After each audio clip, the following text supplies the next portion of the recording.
আপনি ওই ছেলে তৈরি করেছেন যেই ছেলে ভার্সিটিতে পড়া অবস্থায় সিগারেট টানে, আপনি ব্যর্থ। আপনি ওই মেয়ে তৈরি করেছেন যেই মেয়ে মেয়ে হওয়ার পরও ভার্সিটিতে পড়া অবস্থায় সিগারেট টানে, আপনি বাপ হিসাবে ব্যর্থ।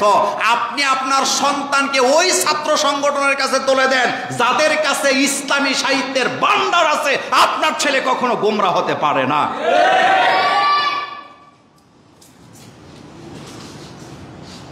এই জন্য আল্লাহ পাক বলছেন, ইকরা বিসমি রাব্বিকাল্লাযী খালাক, পড়ো তোমার প্রভুর নামে যিনি তোমাকে সৃষ্টি করেছেন।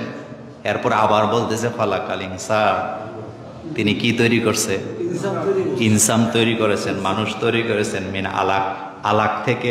এরপরে বলতেছেন ইকরা ওয়া রাব্বুকাল আকরাম আল্লাযী আল্লামা বিল কলম, যিনি তোমাদেরকে শিক্ষা দিছে কলম দ্বারা। তাইলে বোঝা গেল, আপনি যদি ছাত্র সংগঠন ঠিক রাখতে চান, ছাত্র যদি ঠিক রাখতে চান, ভালো ছাত্র যদি বানাতে চান, তার হাতে অস্ত্র দিয়া পুলিশের সাথে মাঠে নামাইয়া বিরোধী দলকে আপনি দমায়া রাখতে পারবেন না। বরং আপনি যদি তার হাতে কলম তুলে দিতেন, তারাই হতো জাতির রাহবার। কথা বুঝেন নাই আপনি? আপনি যদি আপনার সন্তানের হাতে কলম তুলে দিতেন, আপনি যদি আপনার ছাত্র সংগঠনের হাতে কলম তুলে দিতেন, তারা হতো জাতির রাহবার। আপনি অস্ত্র তুলে দিয়ে আপনিও শেষ, আপনার সংগঠনও শেষ।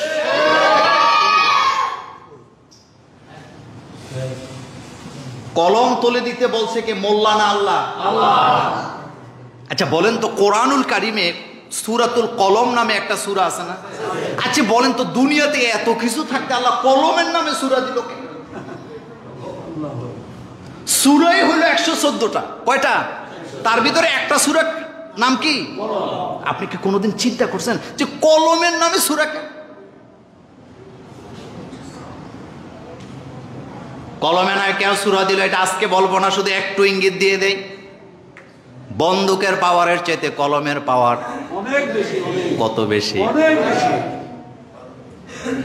এই কলম দিয়া নিরপরাধ মানুষকে ফাঁসির মঞ্চে ঝুলানো যায়, আবার এই কলম দিয়া ডাকাতকে মুক্তি করে দেওয়া যায়, আবার কলম দিয়া রাস্তার লোককে ধরে নিয়ে প্রেসিডেন্ট বানায় দেওয়া যায়, আবার এই কলম দিয়া প্রেসিডেন্টের চেয়ার থেকে একটা লোককে হেলিকপ্টারে তুললা।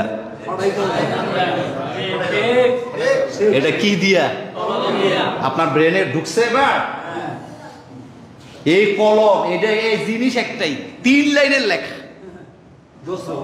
একদিন ফেসবুকে দেখলাম, নাম বলবো না, এক ম্যাডাম পদত্যাগ করছে, লিখছে আমি পদত্যাগ করিলাম, সই মারছে। পোলাপান এটা ফেসবুকে দিয়ে কয় পৃথিবীর সবচেয়ে ছোট্ট পদত্যাগ পত্র। মানে পদত্যাগ পত্রটা লিখবে এই সময়ও হাতে। কথা বলেন, কি দিয়া? কি দিয়া? বুঝে নিয়েন, কলমের ক্ষমতা মারাত্মক।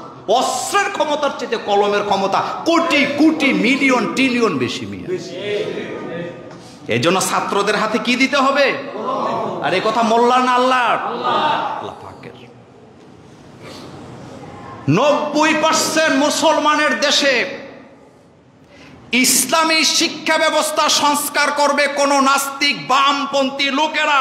এটা আমরা আলেম ওলামা রক্ত থাকতে বাংলাদেশে হতে দিতে পারি না, দেব না, দেব না, দেব না। বর্তমান গভর্নমেন্টকে আমরা সতর্ক করেছি। আপনারা শুধু মনে করেন না যে আমরা শুধু এক সরকারের বিরুদ্ধে সমালোচনা করেছি, আমাদের জীবন যতদিন অন্যায়ের বিরুদ্ধে প্রতিবাদও। বর্তমানে যারা ক্ষমতায় আছে আমরা তাদেরকে সতর্ক করেছি, বাংলাদেশের ইসলামী শিক্ষাকে সংস্কারের জন্য কোনো বামপন্থী লোককে দায়িত্ব দেওয়া যাবে না। এমন কোন লোক যারা লেসবিয়াকে প্রমোট করে, সমকামিতাকে প্রমোট করে, এমন লোককে শিক্ষা ব্যবস্থা সংস্কারে দায়িত্ব দেওয়া যাবে না। বরং যারা আল্লাহকে ভয় পায়, আল্লাহকে রব হিসাবে মানে, এবং যারা বুঝে যে শিক্ষানীতি আল্লাহ ছাড়া কেউ প্রণয়ন করতে পারে না, ওই ধরনের লোক দিয়ে শিক্ষানীতিকে সংস্কার করতে হবে। কারণ এটা জাতির গুরুত্বপূর্ণ জায়গা, এটা জাতির গুরুত্বপূর্ণ জায়গা। আপনি ছোটবেলা যা শিখবেন সেটাই আপনার গলা থেকে বের হবে। আচ্ছা বলেন তো, সকালবেলা দাওয়াত আছে আপনার বিয়ের বাড়িতে, যায়া দেখতেছেন 20-25 রকমের খাবার টেবিলে দেয়া, এর মধ্যে লেবু আছে, কাঁচামরিচ আছে, সালাদ আছে, তারপরে পোলাও, কুরমা, বিরিয়ানি, যা আছে 16, 17, 20 রকম, 40 রকমের আইটেম খাবারের টেবিলে বৈশায় আপনি জোশের ঠেলা একটা পেঁয়াজ চাবায়া খাইয়া ফেলাইছেন। কয়টা খাইছেন? খাওয়ার পরে এরপরে আপনি পোলাও খাইছেন, রোস্ট খাইছেন, জর্দা খাইছেন, বিরিয়ানি খাইছেন, পায়েস খাইছেন, কোনোটা বাদ দেন নাই। বিকাল বেলা যখন ঢেক দিবেন, গন্ধ কিসের? পেঁয়াজ তো একটা না খাইছেন, এটা প্রথম খাইছেন, এটা প্রথম খাইছেন। আমাদের সাহারিয়া কবির, মুর্গা কবিরদের পর শিখানো পড়া, অতে অজগর নয়, অতে অজু হবে, আতে হাড্ডি মাটিম টিম টিম নয়, আতে হবে আল্লাহ। এই রকমের শিক্ষানীতি যদি জাতির সামনে, বাচ্চাদের সামনে তুলে দিতে পারেন, এটা পাইলট হোক, ম্যাজিস্ট্রেট হোক, বিচারালয়ে বসুক, প্রধানমন্ত্রী হোক, আল্লাহকে কখনো ভুলে যাবে না। এই মুর্গা কবির একদিন টক শুতে এসে বলতেছে, এগুলা কি শিক্ষা? অতে উজু, সারা জীবন বস্তার মধ্যে পা মুচ্ছা ঘুমাইছে। ওই দিন দেখলাম কি মাসুম চেহারা, কি মাসুম চেহারা, আর আমাদের পলক সাপ অলকের মতো তাকায় আছে।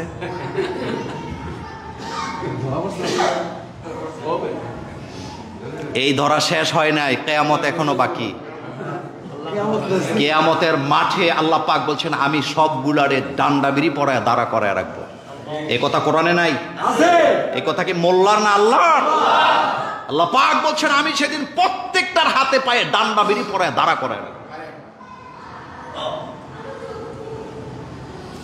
90% মুসলমানের দেশে সে যখন বলেছিল অতে ওযু, এটা বলা যাবে না, এটা জঙ্গিবাদের পড়া, এটা জঙ্গিবাদের তকমা যিনি দিয়েছেন, দায়িত্ব রাষ্ট্রের ছিল তাকে অ্যারেস্ট করে ফাঁসির মঞ্চে ঝুলায় দেওয়া, কিন্তু সেটা না করে তার মধু খাওয়াইছে। তখন একটা জাতিকে পবিত্র করতে হলে বাইরে যাওয়া যাবে না, শিক্ষা আগে, শিক্ষা আগে। একথা মোল্লার না আল্লাহ। এজন্য আল্লাহ পাক নবুয়তের প্রথম ওহীটাই আল্লাহ নাযিল করলেন, ইকরা বিসমি রাব্বিকাল্লাযী খালাক। নবী আপনি পড়েন, আপনার প্রভুর নামে পড়েন, পড়েন, পড়েন, আপনি পড়তে থাকেন। কি কথা, কি কথা! বুখারীতে স্পষ্ট হাদিস, যেই হাদিস নিয়ে কারো বিন্দু কোনো, রাসূলকে বলতেছে পড়েন, রাসূল বলতেছে আমি পড়ি না। পড়ি না মানে এটার ব্যাখ্যা আবার আরেক দলে কয়, তারা বলে রাসূল বলে, আমরা কি এই বুঝে নাই কথা। অর্থাৎ রাসূল জন্মের পরে এই ওহী নাযিলের আগে কারো কাছে একটা অক্ষরও পড়ে নাই, শিখে নাই। এজন্য জিব্রাইল যখন বলতেছে আপনি পড়েন, রাসূল কয় আনা মাবি কারি, আমি তো পড়ি না, আমি তো পড়ি না। আপনি বলবেন রাসূল করিম সাল্লাল্লাহু আলাইহি ওয়াসাল্লাম কারো কাছে কেন পড়েন নাই? একটা কথা বলে দিয়ে যাই, রাসূলকে বরাবর যোগ্যতা পৃথিবীর কারো নাই। কেউ যদি রাসূলকে একটা অক্ষরও পড়াইতো, এতে গর্ব করে বলতো মুহাম্মদ সাল্লাল্লাহু আলাইহি ওয়াসাল্লাম আমার কাছ থেকে জ্ঞান নিছে, সেজন্য আল্লাহ এটা বলার সুযোগ দেয় নাই। আল্লাহ বলেন আমি শিক্ষক আর আমার নবী ছাত্র। ব্রেনটা খরচ করেন, সুবহানাল্লাহ বলেন, সুবহানাল্লাহ। বলতো না এই কথা, বলতো না যে মুহাম্মদ সাল্লাল্লাহু আলাইহি ওয়াসাল্লাম আমার কাছ থেকে জ্ঞান নিছে? এ কথা বলার সুযোগ আল্লাহ দেয় না। আল্লাহ বলতেছে আমি উস্তাদ, আমার নবী হচ্ছেন আমি হচ্ছি শিক্ষক, আমার নবী হচ্ছে আমার ছাত্র।